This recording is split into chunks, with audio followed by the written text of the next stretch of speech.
Okay, so water, filling water tanks and getting water into the RV.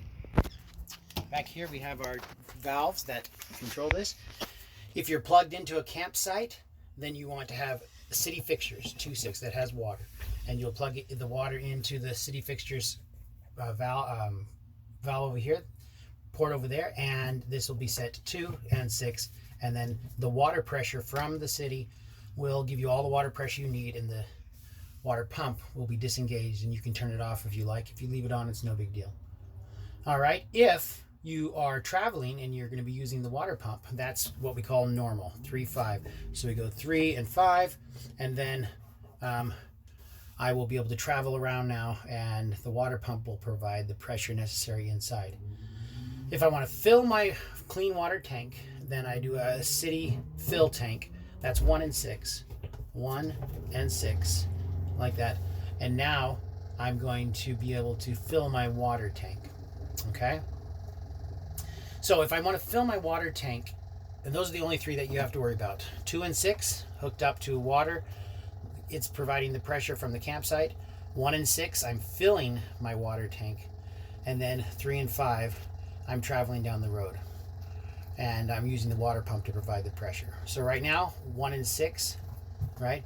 We're in a scenario where we're ready to fill the water tank, okay? So if I want to fill the water tank, I just hook this one here, city water connection, up to a hose, and then that will fill the water. A hose is provided for you right here. All right.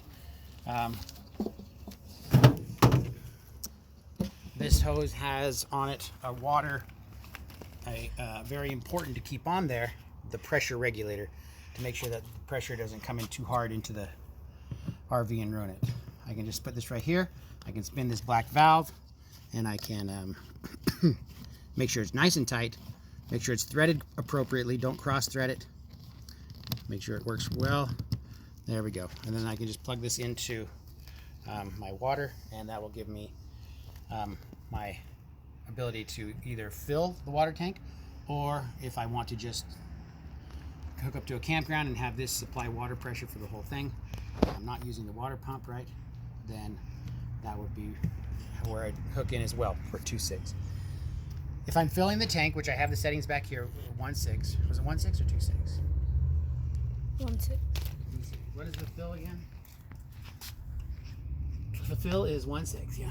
City fill. So I have it on 1.6 now. So when I turn on water, this is going to go right into the freshwater tank and fill it up.